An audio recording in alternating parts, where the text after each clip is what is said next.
Buenas tardes, es un placer darles la bienvenida a esta sesión, a esta cita de hoy, que es el inicio de un ciclo que llamamos Programa Joven. Es un ciclo de 4 conferencias con un carácter un poco especial, puesto que en este caso no son invitados, por así decir, los que intervienen, sino personas, investigadores, que presentan un proyecto, una propuesta, que se sitúan también por edad en la juventud, entre los investigadores jóvenes, y esas propuestas son estudiadas y se hace una selección. Realmente es un programa muy exitoso por el número y la calidad de las propuestas que se realizan, y con mucho dolor hay que dejar algunas fuera, y en este caso vamos a escuchar 4 conferencias, siempre en sábado.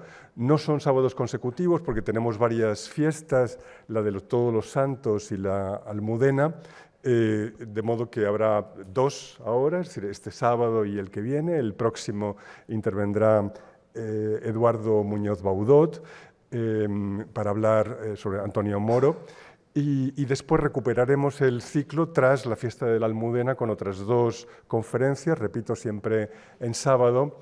Intervendrá Alejandro Elizalde para hablar sobre Odescalchi, y finalmente Jonathan Jair, que se ocupará de las mujeres que intervienen en el salvamento del patrimonio cultural durante la Guerra Civil.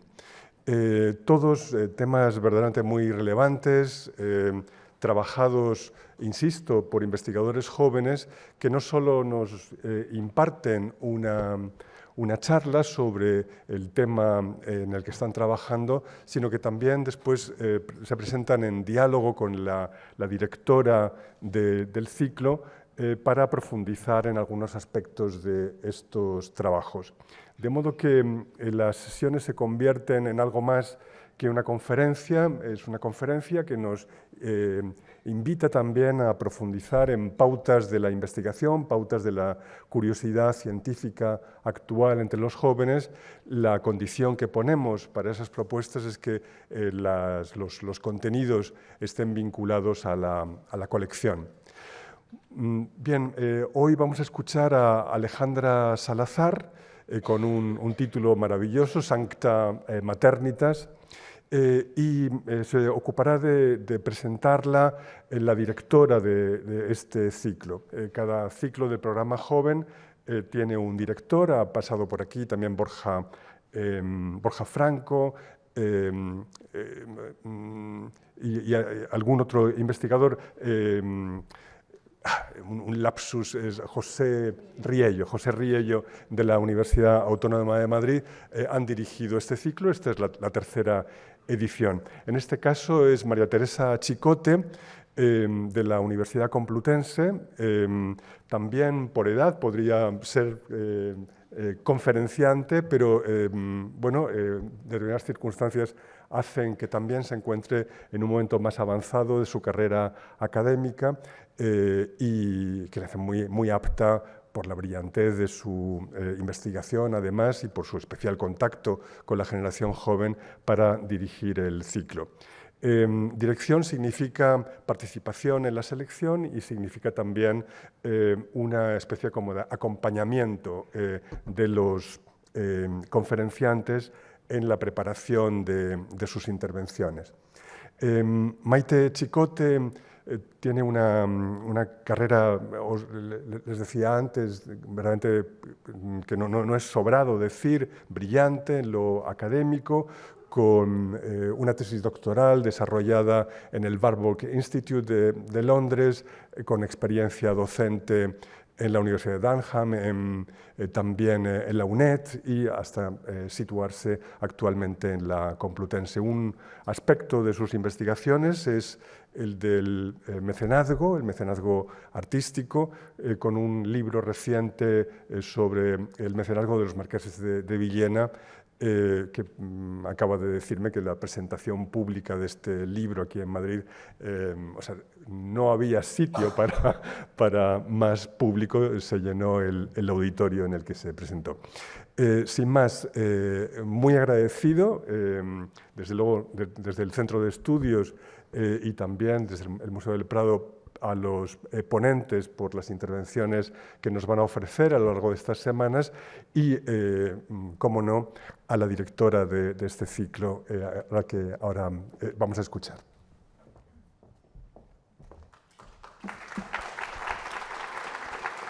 Bueno, muchísimas gracias, Javier, por las palabras. La verdad es que una se abruma, así que intentaré concentrarme, serenarme y parecer una persona más seria de lo que soy.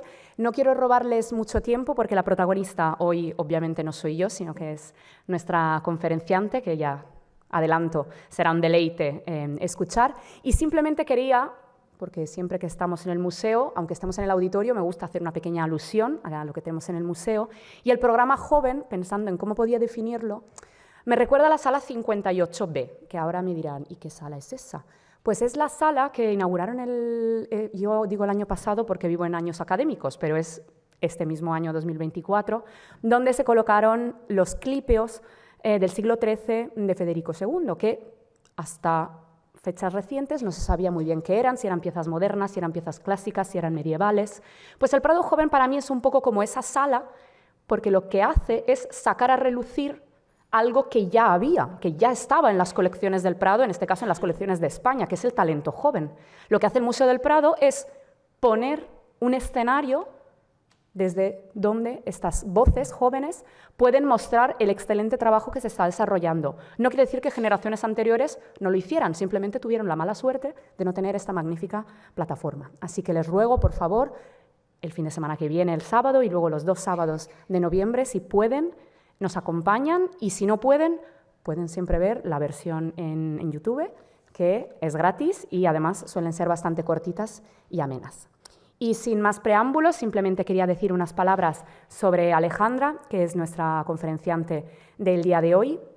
Ella es una persona extremadamente trabajadora, lo digo porque la conozco desde que empezamos con el programa y ha sido un auténtico lujo, pero además es un auténtico lujo ver cómo se ha desarrollado esa carrera investigadora, yendo puntadita a puntadita, haciendo todo lo que se tiene que hacer, y después de haber estudiado un grado en Historia del Arte a través de la UNED, hizo un máster. Durante ese grado ya empezó con ese interés, esa inquietud, estuvo en Roma haciendo una estancia en la Sapienza.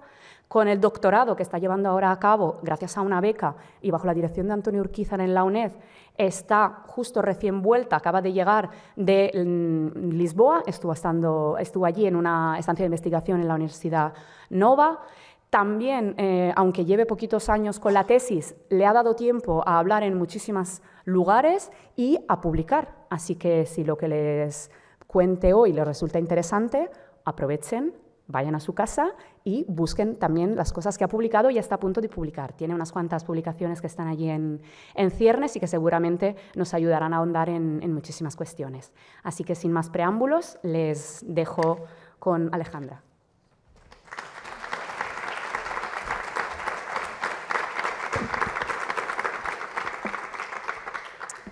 Bueno, buenas tardes. En primer lugar, quiero agradecer a Maite Chicote, a Javier Arnaldo, a Paloma Málaga y a todo el equipo del Centro de Estudios del Museo por la organización de este ciclo de conferencias y por darme la oportunidad de estar aquí esta tarde de otoño compartiendo parte de mi trabajo con todos ustedes. Quisiera comenzar invitándoles a observar con detenimiento una imagen reconocible y me atrevo a decir reconocida por todos. Esta obra de Bartolomé Esteban Murillo, expuesta actualmente en la sala 16 del museo, ilustra en una rápida mirada las cuestiones que vamos a tratar aquí hoy. Si observamos con detenimiento, en líneas generales podemos acercarnos a su significado, que no nos resulta extraño ni descontextualizado a nuestros ojos actuales. Enmarcada en un entorno doméstico, la Virgen María, de niña, se apoya sobre las rodillas de su madre, sosteniendo un libro. Santa Ana, representada de edad madura, velada y sedente, ha dejado de lado sus labores de costura para ayudar a su hija en la lectura. La fuerza simbólica de la imagen de la enseñanza de la Virgen, muy popular entre los pintores sevillanos del siglo XVII, avala su proliferación en el mundo cultural de la Contrarreforma, de la mano de artistas como Roelas, Herrera el Mozo o Carreño de Miranda. Son numerosos los ejemplos conservados, aun no siendo un tema aconsejado por las directrices doctrinales del Concilio de Trento y el debate en torno a la concepción inmaculada de la Virgen. Ya en las primeras décadas del siglo XVII, Francisco Pacheco constató en su Tratado del Arte de la Pintura que el gusto por la imagen de Santa Ana y la joven María provenía de una respuesta emocional popular no emanada de la teología, consideraciones ortodoxas en las que desaconsejaba su representación, ya que María, como Madre de Dios, nació llena de gracia, de bondad y de sabiduría, por lo que no era necesario que nadie la enseñase a leer, ya que esta capacidad la adquirió de manera inherente al nacer. Preceptos que no impidieron su ya entonces dilatada circulación, uso y veneración por parte de fieles devotos y artistas a lo largo de la edad moderna peninsular. Por lo tanto, estamos ante una imagen que fue lo suficientemente fuerte como para sobrevivir incluso a las restricciones doctrinales impuestas por Trento, donde la devoción popular prevaleció sobre este tipo de objeciones teológicas, con significantes que apelaban a un sentido de cercanía y cotidianidad relacionado con el papel de la madre en la sociedad y con la educación en el seno familiar. Pero podemos preguntarnos de dónde provenían este tipo de imágenes y, sobre todo, por qué consiguieron traspasar las barreras teológicas del dogma cristiano. Es más, ¿quiénes las contemplaban?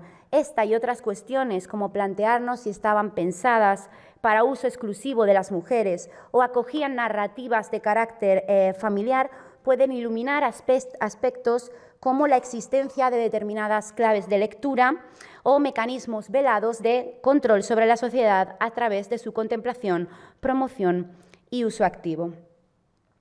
Para iluminar estas cuestiones, retrocedamos hacia atrás en el tiempo, porque fue a lo largo de la Baja Edad Media cuando se configuró un modelo doméstico de maternidad estrechamente vinculado a la religión, que perduró no solo hasta el siglo XVII de Murillo y Pacheco, sino, amén de la evidente evolución, hasta fechas más recientes. No en vano, la construcción de los primeros sistemas familiares medievales coincidió con la promoción de la imagen de la Virgen María como modelo de mujer y madre a partir del siglo XII, promoción emanada del ferviente interés de la cristiandad por vincularse a Cristo, lo que favoreció el desarrollo de una espiritualidad de carácter intimista, donde el protagonismo se irradió más allá de su figura, promoviéndose un culto ampliado hacia su entorno familiar directo y, más específicamente, femenino. Cuestión que fue también plenamente difundida por la eclosión de textos y programas iconográficos en los que se potenciaron las líneas devocionales de la concepción y del nacimiento de Jesús. Un giro mariocéntrico abrazado por toda la cristiandad occidental que constatamos en el terreno artístico tanto por la influencia de los iconos marianos en Bizancio como por el cambio en el protagonismo de los ciclos de la vida pública de Cristo por los de la infancia y la pasión. Imágenes esenciales del relato vinculado al tema de la concepción de María fueron los episodios de la vida de la Virgen bajo escenas como el abrazo en la Puerta Dorada, la visitación, el nacimiento de la Virgen, la Anunciación y, por supuesto, la propia Natividad. En el tríptico del nacimiento de Jesús del maestro Felipe, expuesto en la sala 52A, observamos la acomodación de este tipo de programas iconográficos a un contexto particularmente cotidiano, casi íntimo. Los detalles en la inclusión en primer plano de los chapines de la Virgen en la escena de la Natividad, los de Santa Ana en el panel izquierdo del nacimiento o la realista representación de los objetos utilizados tras el parto, nos ofrecen una ventana hacia la realidad en los espacios domésticos del siglo XV, de la mano de la narrativa mariana. Objetos, formas y espacios que son comunes a estas escenas de los nacimientos, bajo imágenes tan inusuales como esta Santa Ana recostada, descansando tras el parto, o las iniciales exquisitamente miniadas relativas al nacimiento. Es en este contexto donde debemos insertar la promoción devocional, textual y visual de María como Madre del Salvador e intercesora de los fieles, que se configuró ante todo como el modelo por antonomasia de comportamiento para la buena mujer cristiana. Pero, más allá de esta fama simbólica mariana, destacó otra figura plenamente conectada a ella, la de Santa Ana, que como Madre de la Virgen y abuela de Cristo cobró vital importancia debido a su santidad personal, a su relación física con María y Jesús y a la no menos importante atracción medieval por las virtudes del linaje y la genealogía. A lo largo de los siglos medievales, Santa Ana fue considerada patrona y protectora del matrimonio, de la fertilidad, del nacimiento y de las madres de familia. Su actuación como intercesora se manifestaba en las oraciones de los devotos para poder tener hijos o facilitar los partos, a la vez que se le imploraba por aquellos niños no nacidos. Su culto, muy antiguo, hundía sus raíces con las de una primitiva veneración a las ancianas curanderas y a las diosas madre de la fertilidad. 3 fueron las narrativas esenciales para la transmisión de su culto: la leyenda geográfica a través de su relato, la leyenda histórica a través de su veneración y la leyenda iconográfica a través de las artes. Su devoción se extendió gracias a la compilación y elaboración de narrativas desde los espacios conventuales, especialmente aquellos de las órdenes mendicantes y en buena parte femeninos, que confirieron a la santa un papel humanizado como modelo de maternidad y paradigma de la sabiduría. Pero Santa Ana no era una figura bíblica, al menos canónicamente hablando. Aparece mencionada por primera vez en el Protoevangelio de Santiago, un escrito apócrifo datado hacia el año 150 que relata parte de la historia de la infancia de la Virgen y de su ascendencia materna. Según el texto, Joaquín y Ana, personas de avanzada edad, ricos y apreciados por su comunidad, no habían podido concebir un hijo en 20 años de matrimonio, lo que para el mundo hebreo de la época suponía un castigo divino. Sus súplicas fueron escuchadas y un ángel les comunicó que iban a convertirse en padres, como en el Antiguo Testamento había sucedido con Abraham y Sara. La condición de Ana, como eslabón entre el Antiguo y el Nuevo Testamento, es evidente visualmente mediante el nimbo circular que rodea su cabeza, mientras que el de Joaquín suele ser poligonal, normalmente asociado a personajes del Antiguo Testamento. De Joaquín contamos con poca información. Santa Ana reaparece en el siglo VI en el pseudoevangelio de Mateo. En él ya son numerosos los datos aportados. María es descrita como descendiente del rey David, por ende su madre también, una asociación que presentaba ya un temprano interés entre el linaje y la nobleza como modo de legitimación de sus relatos, que fueron desarrollados de manera paralela al interés teológico y social de la época. En el mismo siglo VI ya se había construido una iglesia en Jerusalén en su honor. Un fresco de la Catedral de Farás en Nubia, datado hacia el año 800, la representa tempranamente con maforium púrpura, rodeada por una inscripción griega que nos revela su identidad como Ana, madre de la Madre de Dios. Desde aquí su relato viajó por toda la cristiandad occidental, siendo en los siglos XII y XIII paralelamente al desarrollo devocional de la Virgen cuando su culto se asentó definitivamente en Europa. Para su transmisión resultó fundamental la tradición recogida por Santiago de la Voragine en su Leyenda Dorada, fuente directa de las representaciones posteriores al siglo XV y, por ende, responsable de su supervivencia secular. Bajo citas a los padres de la Iglesia, en especial a San Jerónimo, de la Voragine recoge las principales advocaciones atribuidas a la Madre de la Virgen, mediante salmos populares y descripciones adaptadas de su relato. Una fue su imagen vehicular, El abrazo ante la puerta dorada, representante sine qua non de la concepción inmaculada de María, de la que se hicieron eco desde los tempranos iconos bizantinos hasta la reinterpretación de Giotto en la Capella Scrovegni de Padua, las tallas de Gil de Siloé, los grabados de Durero o las tablas devocionales de Ambrosius Benson, pintor lombardo muy apreciado en contexto peninsular en las primeras décadas del siglo XVI. Al mismo pertenecen 2 tablas provenientes del convento de Santa Cruz de Segovia relativas al ciclo de la vida de la Virgen, en la que el tema se complementa con un cotidiano nacimiento. A través de la ventana izquierda aparecen figurados San Joaquín y Santa Ana acompañando a la Virgen en su presentación en el templo, en clara alusión a su escena complementaria.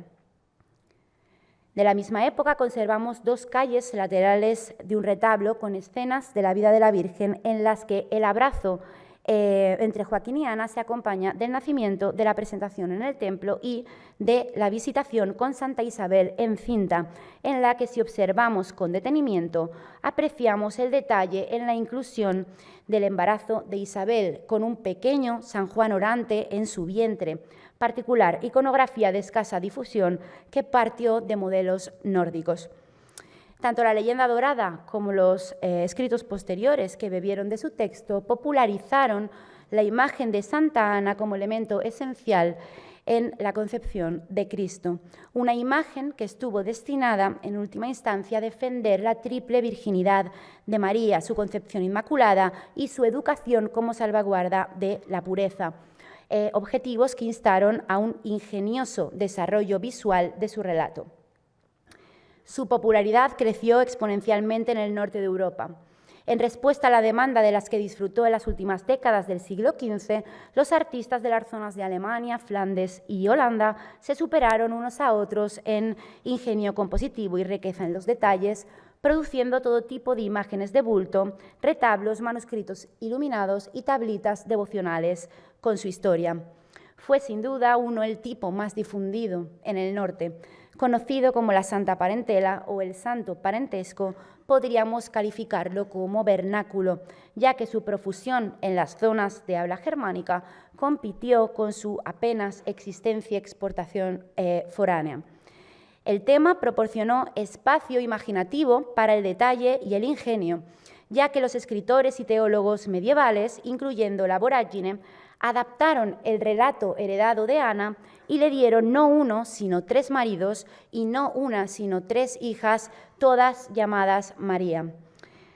Las hijas de Ana produjeron una progenie formidable que incluyó, junto con Cristo, a 5 apóstoles: Juan Evangelista, Santiago el Mayor, Santiago el Menor, Simón y Judas. Escultores, pintores y grabadores representaron estas agrupaciones familiares con el realismo y la exuberancia que caracterizó el genio del arte gótico a finales del siglo XV, en el que los juguetes, la ropa y otros accesorios de las clases acomodadas se codeaban con sutiles matices de significado teológico. Elocuente paradigma de la fuerza de este modelo en Flandes fueron las tablas pintadas por Bernard Strigel en los primeros años del siglo XVI. Esta representación de la Santa Parentela fue en origen el reverso del retrato familiar del emperador Maximiliano. Pintado por ambas caras, probablemente fue creado tras la doble boda de los nietos de Maximiliano en Viena en 1515. Se muestran el emperador y su primera esposa María de Borgoña, que había fallecido nada menos que 30 años atrás. Entre ellos, su hijo Felipe el Hermoso, y al frente los nietos de Maximiliano, los futuros emperadores Carlos V. En el centro, Fernando I, a la izquierda, y a la derecha, Luis, heredero de los reinos de Hungría y Bohemia. La vinculación temática y formal de las piezas nos da una idea de los significantes atribuidos a este tipo de representaciones familiares, en las que Maximiliano, en última instancia, se vinculaba al linaje de Cristo a través de Santa Ana y, por ende, al de David. También se produjeron imágenes de un tipo similar en otras partes de Europa, en particular en Bohemia, y en la zona de Escandinavia y en menor grado en Francia, Italia y España. Sorprendentemente, y aunque se conservan piezas de una calidad excepcional, actualmente la Santa Parentela no recibe gran atención analítica fuera de Alemania y Países Bajos, aunque fuese, junto con el árbol de Gesem, fuente directa para representaciones de gran calado en siglos posteriores. Fue, en cambio, una reelaboración simplificada y directa la que ha permanecido en el imaginario colectivo europeo. La Santana triple, también conocida como trinitaria o metercha, esto es, la que intercede, la que tercia entre dos partes. Este modelo, de claro protagonismo femenino, modifica al anterior por doble partida, acortando la sucesión generacional y modificando las figuras que integran la estructura genealógica. Aquí solo se representan tres figuras, evidenciándose ante todo la genealogía materna de Cristo, con una Santa Ana que acoge, ya sea en sus brazos o en el regazo, a una María que a su vez porta a Jesús. Un modelo de representación que también subraya un vínculo intergeneracional que podemos calificar de plausible en las relaciones humanas y en la transmisión del saber, ya que la relación entre abuelos y nietos es, común en un marco temporal racional y no tanto la de bisabuelos y bisnietos. Además de su considerable atractivo visual, la Santana triple presenta algunas características compositivas curiosas, como el caso omiso que los artistas hicieron de la cronología o la recurrente inventiva y adaptación de los textos representando a María en su infancia o, paralelamente, recurriendo a la miniaturización de su figura y de la de Jesús. En la península fue temprana su introducción, especialmente en formato escultórico. En pantalla, la talla policromada del siglo XIV realizada en Castilla, que el museo conserva bajo esta temática. Si avanzamos temporalmente, estoy segura de que todos reconocemos imágenes prototípicas en su reinterpretación renacentista. Es el caso de la Santa Ana, la Virgen y el Niño del taller de Leonardo da Vinci, conservada en la sala 52B. Atendiendo a su evolución temporal, observamos cómo en el primer tercio del siglo XVI se registró un cambio significativo. Las primeras imágenes en cuyo eje vertical se enfatizaba la matriz genealógica femenina, como por ejemplo en la talla del Prado, tendieron a ser desplazadas por una representación de Santa Ana, la Virgen y el Niño, enmarcadas en una escena de vida cotidiana en la que predomina la línea horizontal. La Santana triple de Juan de Juanes, datada hacia 1540, fue testigo de esta transición. De esta manera se velaba, al menos parcialmente, el referente genealógico directo que parecía propiciar el modelo vertical de la Santana triple. De igual forma, no debemos olvidar que uno de los tipos iconográficos más difundidos en el siglo de oro español, la Sagrada Familia, bebe del esquema nórdico de la Santa Parentela y de la Santana triple, adaptándolo, por supuesto, al intenso debate en torno a la concepción inmaculada de María y, por tanto, eliminando del mismo la cuestionable y anticanónica imagen de Santa Ana y su igualmente cuestionable y prolífica descendencia. Como vemos, hallamos fuentes de carácter muy variado para muchos de los motivos de la imaginería geográfica de Santa Ana y de la infancia de la Virgen, haciendo que una búsqueda produzca variados significados e incluso contradicciones en los mismos, ya que en este caso textos e imágenes no nos hablan con voces paralelas. Preguntarnos por su fama y supervivencia, aun sin haber contado con un apoyo textual firme, conduce inevitablemente a ahondar en las preocupaciones populares medievales que, apoyadas por la promoción clerical, las adaptaron como un vehículo apto para la conducta doméstica femenina y también para las inquietudes familiares en torno a la descendencia. Iglesias, conventos y gobernantes las acogieron como un mecanismo para canalizar la piedad laica y, por supuesto, para recaudar fondos en un panorama eclesiástico cada vez más competitivo. A Santa Ana se le dedicaron capillas, santuarios y altares. Las hermandades laicas la adoptaron como su patrona y muchas familias bautizaron a sus hijas con su nombre. Y, sin embargo, como modelo de género, encarnaba los conflictos entre las ideas de la santidad y el papel de la mujer en el seno de la casa familiar. Imágenes capaces de vincular contenidos teológicos referentes a este papel femenino en el plan de la salvación que no dejaron de ser espejo y reflejo de los intereses y preocupaciones de sus audiencias, tales como la filiación a través de la madre, el papel de esta en la educación de su descendencia o la formación espiritual de mujeres y niñas, aspectos todos ellos permanentemente vinculados entre sí, en los que no podemos establecer fronteras fijas ni permeables. Al volver ahora la vista hacia la imagen de la educación de la Virgen con la que hemos abierto la conferencia, observamos que no deja de representar un eje más de los significantes inmaculistas y genealógicos ocultos bajo la Santa Parentela y la Santana Triple. De hecho, también carece de referentes textuales, incluso contradice las fuentes referentes a la infancia de María, que únicamente apuntan a su educación en el templo, alejada de todo contexto doméstico y de su madre. Por lo tanto, estamos ante el fruto de un proceso más complejo que la simple ilustración de un relato sagrado. Quizás Santa Ana, representada como educadora de su hija y patrona de las buenas madres, pudo instar a otras a adoptar este papel dentro de la estructura familiar.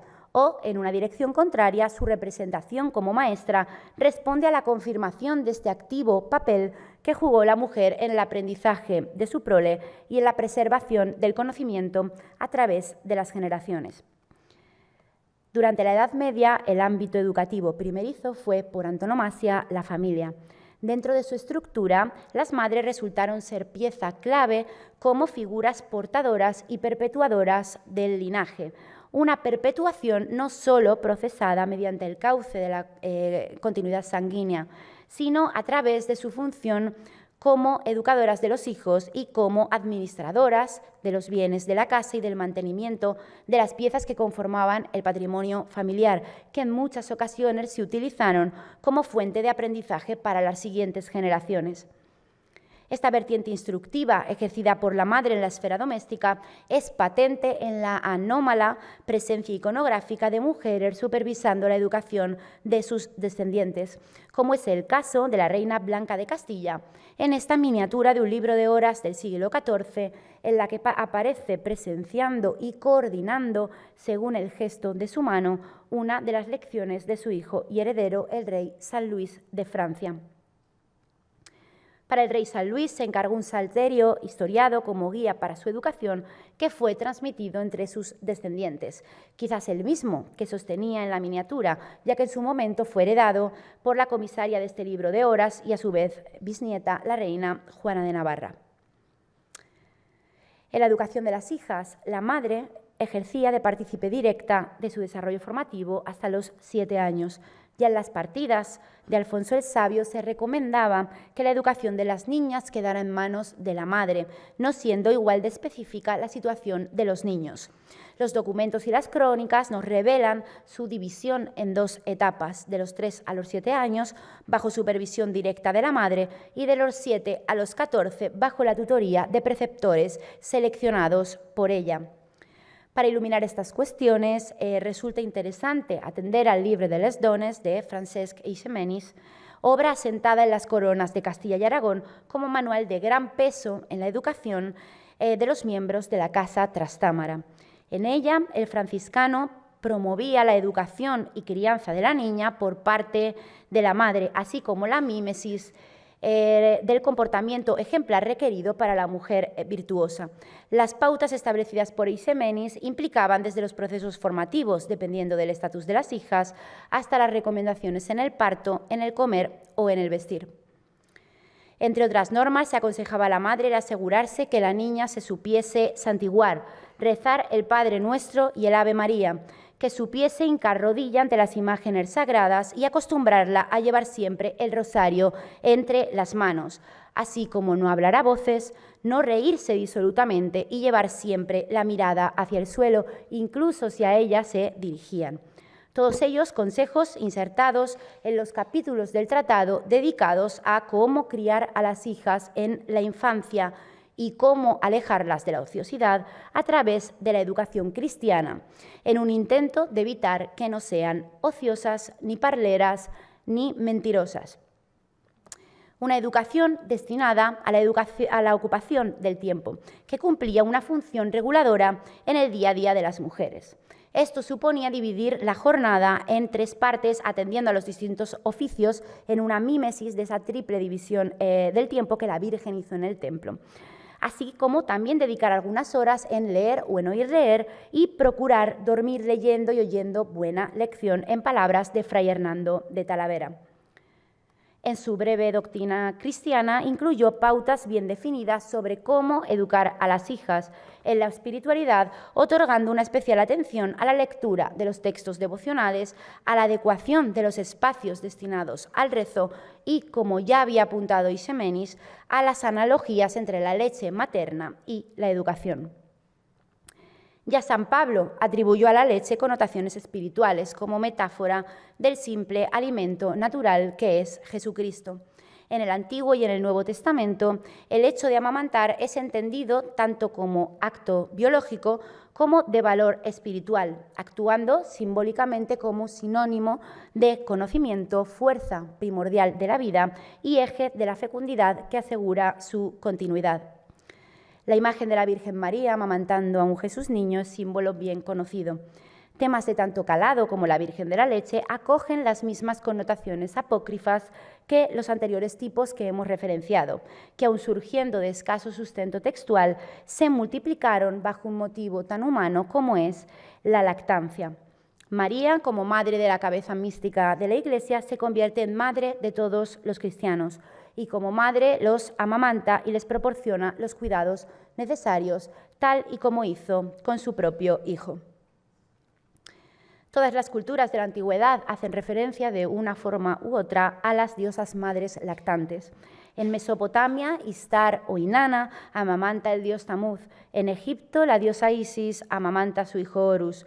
Y en la mitología griega, Hera amamantó a Heracles y con la leche que emanó de su pecho se formó la Vía Láctea. La asimilación cristiana de estas imágenes y su amplia expansión mediterránea nos han legado multitud de variantes referentes a este pasaje especialmente prolífico a partir del siglo XIII y que dio lugar a relatos místicos como el de la lactación de San Bernardo, a variantes análogas como la Virgen de la Humildad e incluso a contaminaciones iconográficas como su adaptación a la representación de la virtud de la caridad en tablas de devoción e incluso en objetos no destinados a la oración como en algunas barajas del juego del tarot. La fama en la promoción privada de estas y otras imágenes vinculadas al universo mariano también vino condicionada por las prescripciones de tutores y teólogos que recomendaban a padres, madres e hijos el seleccionar una imagen devocional predilecta para encomendarse a la misma a lo largo de su vida, bajo el sugerente precepto de tener un santo o santa como abogado. Una preocupación estrechamente vinculada con los intereses de las élites, que encontraron en la promoción de este tipo de imágenes una adecuada propaganda para la legitimación de sus propios linajes y reclamos de poder, donde la pertenencia familiar y la descendencia jugaron un papel protagonista. La dimensión política de la imagen de la Virgen y de Santa Ana como expresión de la conciencia genealógica es evidente en casos paradigmáticos como el de la duquesa Margarita de York en el Ducado de Borgoña. Como la tercera esposa de Carlos el Temerario, de ella se esperó que le proporcionara un heredero varón, ya que en el anterior matrimonio del duque su única hija superviviente fue María de Borgoña. La importancia dinástica de tener un hijo explica la ingente devoción de Margarita a Santa Ana, patrona tanto de las mujeres embarazadas como, recordemos, de aquellas que deseaban estarlo. Fue el gremio de Santa Ana en Gante, cuya misión principal fue ofrecer asistencia caritativa para alentar el nuevo matrimonio y la posterior procreación, quien encargó este registro en 1476, justo el mismo año de la instauración de la fiesta de la Inmaculada Concepción en el calendario litúrgico por el Papa Sixto IV. Abre el libro esta delicada miniatura a página completa dedicada a su patrona. A pie de página, 4 funcionarios del gremio se arrodillan, mientras que en el centro Margarita de York y su hijastra María de Borgoña se postran ante una imagen de la Santana Triple según los modelos nórdicos. Bajo la santa se abre una ventana que, como en el caso de la tabla de Benson conservada en esta casa, nos muestra la anunciación del ángel a Santa Ana y San Joaquín. En esencia, el tema genealógico del retablo devocional se refleja en los elementos seculares de las promotoras, representantes de 2 generaciones del linaje del ducado de Borgoña. Un caso análogo lo encontramos solo unas décadas más tarde en la Francia de Carlos VIII y Ana de Bretaña. La reina Ana comisionó estas exquisitas horas iluminadas por Jean Burdisson en los primeros años del siglo XVI, encumbrando a su santa homónima como patrona y protectora de su destino como reina de Francia. Aún más si tenemos en cuenta la desdichada pérdida de sus 4 hijos en edades muy tempranas, solo 2 años antes de comisionar el libro. En el folio 197, Santa Ana, con semblante severo y porte de matrona, abre un libro ante la Virgen. Tras ellas, las otras 2 hijas de Ana, también llamadas María, contemplan la escena rezagadas. La miniatura antecede el oficio de Santa Ana bajo la descripción de Madame Sanctin. Una elocuente reinterpretación de Burdisson de la educación de la Virgen, adaptada a este formato miniado, que carece en su totalidad de referentes textuales o ejemplos visuales similares. A lo largo de sus páginas, los juegos simbólicos se amplían. Un retrato de la reina Ana leyendo bajo la tutela de Santa Ana sigue a la visión del lamento sobre Cristo muerto. Si miramos con atención, las páginas del libro abierto que sostiene la reina nos muestran una miniatura del nacimiento de Cristo, alternando los momentos de dolor y gozo vividos por la Virgen en una contraposición de ambas escenas que quizás buscó representar mediante la piedad de la reina la funesta suerte que ella misma vivió con su descendencia. Tras su segundo matrimonio con Luis XII, la reina Ana solo logró tener 2 hijas sanas, tras un total de 14 embarazos. Su devoción a Santa Ana fue buenamente transmitida a su hija mayor, Claudia de Francia, para la que comisionó este abecedario de lujo destinado a su educación. En la primera miniatura, página completa, la reina Ana es acogida por Santa Ana y la Virgen Niña bajo su manto. En contraposición, en la que cierra el libro, ya es su hija Claudia la que se inclina ante la imagen de la santa, que aparece de nuevo enseñando a leer a la Virgen.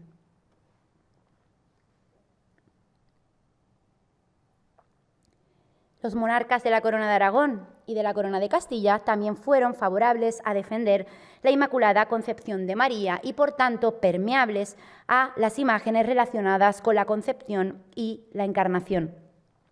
En la Corona de Aragón su desarrollo se tornó icónico. Son múltiples las imágenes de carácter majestático producidas por artistas como Ferrer Bassa, Ramón de Torrents y los hermanos Serra para retablos y capillas bajo un lenguaje artístico deudor de las líneas curvas y los rostros nacarados de la escuela sienesa del Trecento. Para la capilla de la Almudaina de Palma de Mallorca, Pedro IV de Aragón encargó a Ferrer Bassa un retablo actualmente conservado en Lisboa, en cuyo centro una Santa Ana enseñando a leer a la Virgen destaca bajo un tono áulico. La matrona prescinde aquí de su habitual trono para sentarse sobre un cojín de brocado, adaptando una de las fórmulas de representación mariana más difundidas en el Trecento italiano, la Madonna de la Humildad. Durante la creación del conjunto del retablo, que acabó Ramón de Torrents, el rey se casó varias veces, perdiendo a 2 de sus esposas, las reinas María de Navarra y Leonor de Portugal. Sus escudos, junto con el de su entonces esposa Leonor de Sicilia, figuran a los lados del conjunto, amparados por una anunciación compartimentada, y las santas Catalina y Bárbara.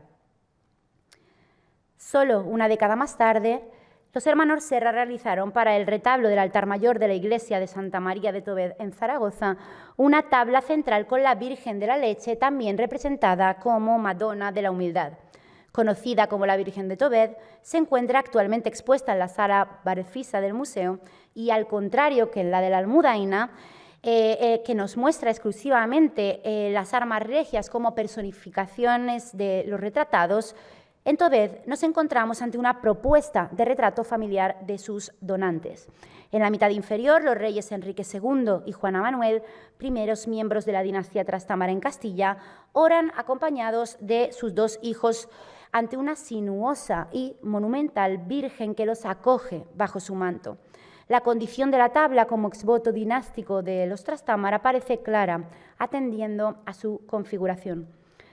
La nueva dinastía castellana despliega argumentos a favor de la victoria del rey ante su hermanastro Pedro I tras la Guerra Civil mediante la vestimenta militar de padre e hijo. Argumentos que también rechazan la bastardía de Enrique tras su provechoso matrimonio con Juana Manuel mediante el orden en la disposición de las armas en el arco polilobulado superior de la tabla. Y por último, defiende su legitimación por la mediación de la Virgen, justificando su ascenso al trono y la continuidad de su linaje a través de sus hijos como elegidos de la Madre de Dios y no de los hombres. Un siglo más tarde, los reyes católicos, descendientes de los primeros Trastámara, también expresaron una personal devoción hacia la Virgen, propiciando un notable auge del culto inmaculista en las coronas de Castilla y Aragón desde mediados del siglo XV. En el caso isabelino, resulta indudable que uno de los fundamentos sobre los que la reina armó su propaganda política fue su identificación con María. El retrato familiar de los reyes ante una virgen con niño es buena muestra de ello. La representación de los católicos y sus dos hijos primogénitos, Juan e Isabel, ante la Virgen entronizada, no nos resulta distante de la imagen familiar de Tobed.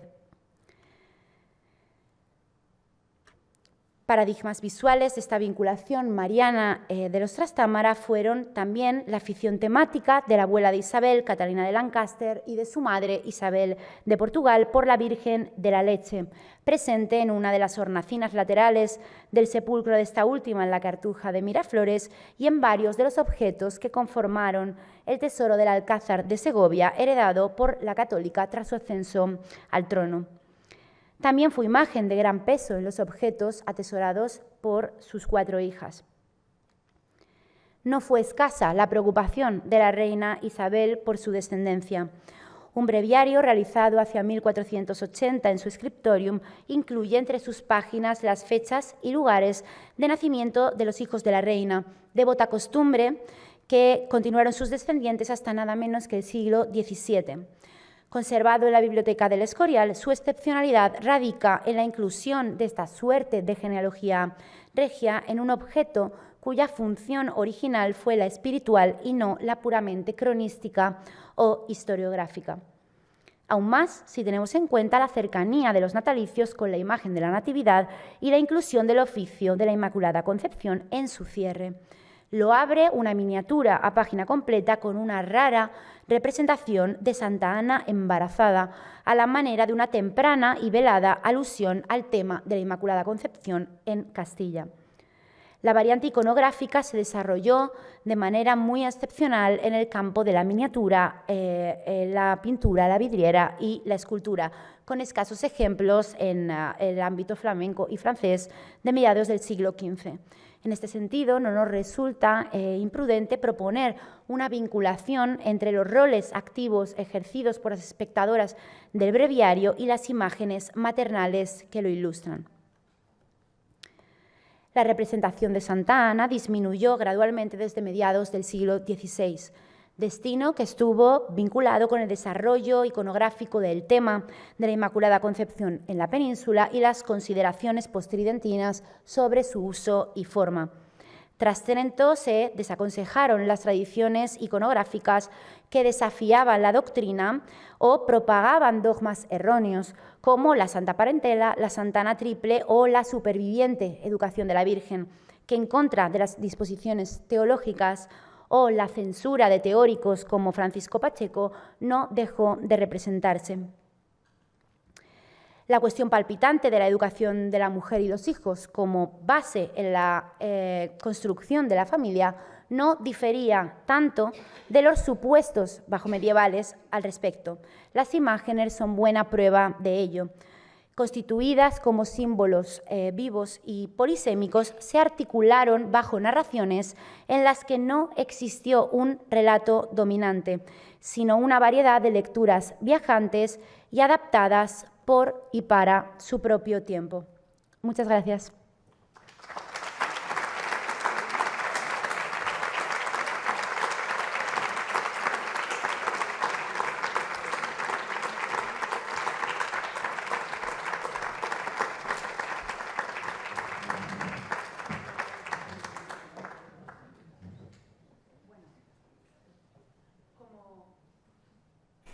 Como les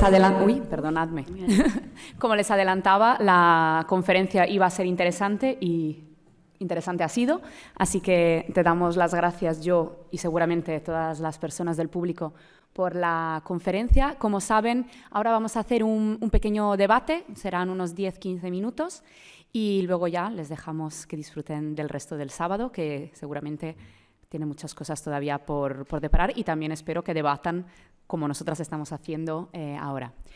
Creo que ha sido un muy buen inicio de este ciclo la conferencia de Alejandra por varias cuestiones, y una me interesa particularmente, y es esa historia del arte que no solamente mira el objeto, esa historia del arte que mira las fuentes, pero que mira también aquellas fuentes que no han permanecido escritas, esas tradiciones, esos cultos, esas devociones que van pasando de generación en generación, muchas veces a través de objetos como los que nos has ido mostrando, por ejemplo, ese breviario magnífico del Escorial que va pasando de madres a hijas, no de madres a padres, a hermanos, no, de madres a hijas, y que va conformando un legado. Y esto nos muestra que las obras de arte que muchas veces vemos en los museos, en realidad tienen muchísimas vidas. Y cuando las vemos en un museo, esa es la vida que tienen en ese momento, pero han tenido múltiples vidas anteriormente, que son las que Alejandra ha ido desentrañando y que creo que son extremadamente interesantes y, como os adelantaba al principio de la conferencia, seguramente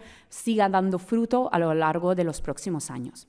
Para este debate quería empezar tenemos una serie de preguntas que me han ido surgiendo y te pido que dentro de lo que cabe te explayes, no podemos alargarnos demasiado, pero hablando de este papel casi físico que tienen los objetos, las obras de arte, porque se manipulan, se utilizan, se cambian, se tocan, se besan, tienen un efecto también físico sobre los personajes. Has puesto muchísimas fuentes y un día debatiendo contigo salió otro tratado de educación. Hay muchísimos tratados de educación de inicios del siglo XV, muy temprano, si no recuerdo mal, 1419 es la fecha en la que se muere el autor, con lo cual es anterior, en el que se dice que a los niños y a las niñas lo que hay que ponerles en sus habitaciones, en sus estancias, son imágenes de santos o santas en versión niño o niña, para que sientan una cercanía y traten de imitarlos. Entonces, te iba a preguntar si a lo largo de tus investigaciones has visto un uso específico, ya sea generacional, o sea, adultos versus niños, o masculino versus femenino de determinados objetos. Si hay un patrón o si simplemente son ya cuestiones particulares. Bueno, pues muchas gracias, Maite, por la pregunta. La verdad es que me resulta realmente interesante y es realmente uno de los puntos, por ejemplo, que son el centro de mi tesis doctoral, esa pregunta. Entonces, no quisiera contestar de manera generalizada, quizás fijándome en algunas de las imágenes que hemos tratado hoy. Sí que respondería que, ante todo, las narrativas que había detrás del uso en torno a estas imágenes o los objetos con este tipo de imágenes, Santa Ana, de la Virgen, etcétera, eran narrativas familiares. Esto es, la mujer estaba inserta dentro de la estructura de la familia, el punto principal de la familia era el pater familias, estaba inserta, digamos, dentro de un sistema masculino, donde la importancia recaía en la continuidad del linaje, en la sucesión y, por lo tanto, más en la familia que en un género masculino o femenino. Objetos como el breviario, en el que sí que quizás hubo una línea más marcada de transmisión generacional femenina, no quita para que muchos de los miembros que lo tuvieron y lo quisieron conservar, incluso incluir los nacimientos de sus hijos en él, fuesen varones. Esto lo que creo que nos demuestra es eso, que la importancia del conjunto de la familia antes que un uso exclusivamente femenino o masculino del que creo que no podemos establecer ese tipo de categorías cerradas. Perfecto, muchas gracias. Y enlazando un poco con este concepto de la mujer dentro de la familia y sobre todo en esas primeras etapas formativas, has puesto unas imágenes magníficas, Blanca de Castilla enseñando y estando allá al lado del maestro, sí. Para que el pobre San Luis de pequeño aprenda a leer y haga sus deberes. Claro, has mencionado varios ejemplos de artistas que trabajan para madres que quieren que su prole tenga una educación correcta y eso se hace a través de esa promoción de obras artísticas. Pero te quería preguntar si también hay un papel incluso más activo a través de la redacción, por ejemplo, de recomendaciones, a través de la redacción de tratados o pidiendo que se escriban este tipo de tratados, porque todavía hoy día un documental que se ve a las 2 de la tarde un domingo, pues probablemente nos digan que las mujeres en la Edad Media ni leían, ni escribían, ni nada de nada. Y sabemos a ciencia cierta que no es la realidad. Tú has puesto varios ejemplos de mujeres que escribían en la Edad Media, entonces te quería preguntar si tienes unos poquitos datos más para ahondar en esta cuestión. Pues sí, hay un dato encima muy interesante y muy prematuro, podríamos decir, porque uno de los tratados de educación femenina escrito por una madre a su hija más tempranos es el caso de Duoda, que era condesa de Barcelona y de Gerona en el mundo carolingio del siglo IX, que la separaron de sus hijos y escribió un tratado de formación que se llamó Manual para mi hijo Guillermo, Liber Manualis, y se lo escribió a su hijo al estar separada de él con determinados consejos que como madre creía que tenía que seguir pues, para llevar una vida virtuosa, como un buen caballero.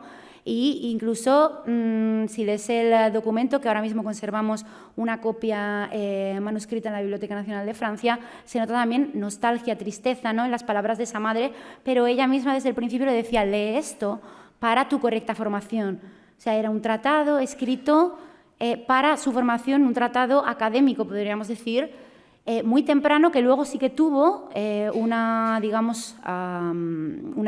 larga estela a lo largo de los siglos medievales y, por ejemplo, también a inicios un poquito más adelante, a inicios del siglo XVI, Ana de Francia, que fue familia de Ana de Bretaña, de la que hemos visto un libro encargado para su hija, escribió las enseñanzas, sería traducido a mi hija, las enseñanzas a mi hija Susan. En un caso similar a lo que hizo Duoda en el siglo IX con su hijo Guillermo, Ana, en un tratado formativo muy basado en las Sagradas Escrituras, le da una serie de recomendaciones a su hija para, sobre todo, la búsqueda de la virtud. La virtud en la moral cristiana, etcétera, etcétera. También con muchísimas citas a los padres de la Iglesia y a las Sagradas Escrituras. Por lo tanto, sí que tenemos también un ejemplo que incluso se solapa un poco con lo que Ana de Bretaña hizo con su hija Claudia de Francia, con este tipo de objetos. Entonces sí que era verdad que resulta realmente interesante. Luego, en el caso más peninsular, no es un caso en el que una madre escribiese un tratado, pero sí que demuestra un poco la influencia o el papel activo que las madres tuvieron en la educación de los hijos. Es el caso de Catalina de Lancaster con su hijo Juan, futuro Juan II de Castilla, que sí que quiso tener un papel muy activo en con qué tutores se educaba a su hijo, incluso entrando en protesta con el testamento que había dejado su marido, el rey, sobre este asunto. Por lo tanto, también vemos que la reina, en este caso Catalina, sí que tenía una conciencia muy, muy fuerte sobre la importancia de su papel en la educación de su hijo, incluso su cercanía a su hijo, por otras cuestiones en ese contexto. No sé si me he extendido demasiado. No, tranquila, tranquila. De hecho, miro la chuleta del horario, vamos bien. También, claro, la educación, si alguien de la sala se dedica a cuestiones educativas o ha trabajado en institutos, colegios, etcétera, universidades, es algo que nos obsesiona, innovación docente, cuál es la mejor método de enseñanza, qué es lo que tenemos que hacer, con lo cual son cuestiones realmente de actualidad hoy, de actualidad en el siglo IX, de actualidad en el siglo XV, es un tema constante.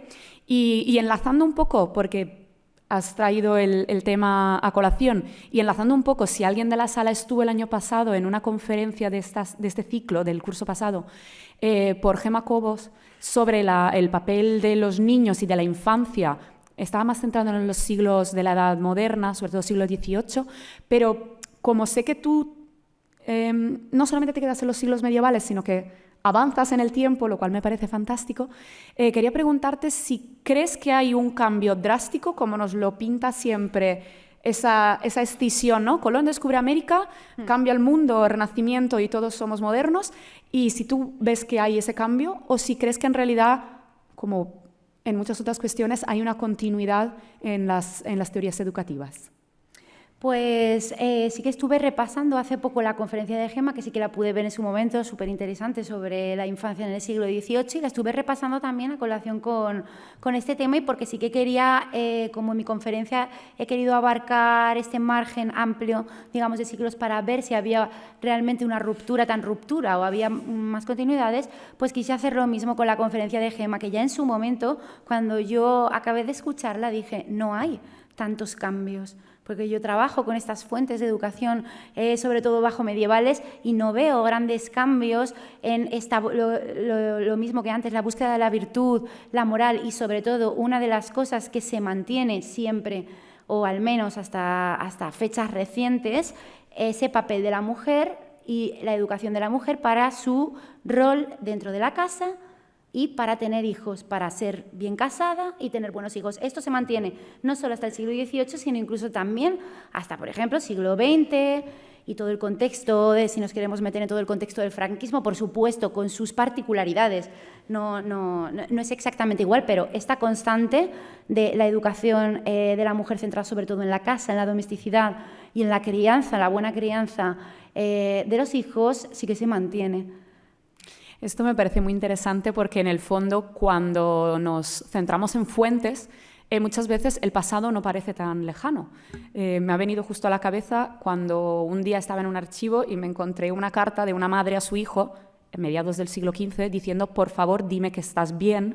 Como todos los hijos nunca damos señales de vida, pues la pobre señora del siglo XV estaba extremadamente preocupada porque su hijo no le hacía ni caso, ni iba a verla ni decía nada si estaba bien o mal. Y entonces creo que nos muestra que las preocupaciones humanas muchas veces se han mantenido iguales. Y como estamos haciendo estos saltos temporales, quería retomar un poco el testigo de Borja Franco, el director del proyecto del ciclo de conferencias el año pasado, que hacía esta pregunta final, casi clásica, de proyección hacia el futuro. Entonces, yo sé que tú estás haciendo la tesis, con lo cual ese obviamente es el objetivo a corto plazo, pero te quería preguntar un poco cuáles son tus objetivos o cuál es tu perspectiva de futuro en los próximos meses o años. Ahí ya tienes tú la libertad de elegir lo que quieras contestar. Bueno, pues el primero y más importante, como tú has dicho, acabar la tesis, acabarla bien. Y luego, posteriormente, pues seguir con estas líneas de investigación que cada día que pasan me dan más frutos y más alegrías. Abrir líneas diferentes, por ejemplo, con el tema del culto a Santa Ana, la devoción a Santa Ana y la proliferación de sus imágenes en la península ibérica, pues últimamente sí que me están dando muchísimas alegrías. No es el tema central de mi tesis, sí que va a tener parte importante, pero seguro y espero que me dé pie a, por ejemplo, en un futuro contrato postdoctoral tras defender mi tesis, seguir investigándolo y ampliándolo, y espero que sacando buenos resultados de ello. Perfecto. Pues seguramente será así. Además, esto es el paralelo perfecto con Santa Ana. En una de las citas ponía que Santa Ana es como un árbol del que salen hermosos flores y frutos. Así que, nada, te deseo todo lo mejor. Doy las gracias a Alejandra por una conferencia fantástica y también por un debate muy ameno, rápido y ágil. Doy las gracias a todas las personas que habéis acudido y nada, recuerdo que la semana que viene estamos aquí otra vez con Eduardo y ese Antonio Moro. Vamos a cambiar de tercio, pero va a ser igualmente interesante y les deseo un feliz sábado. Muchas gracias. Gracias.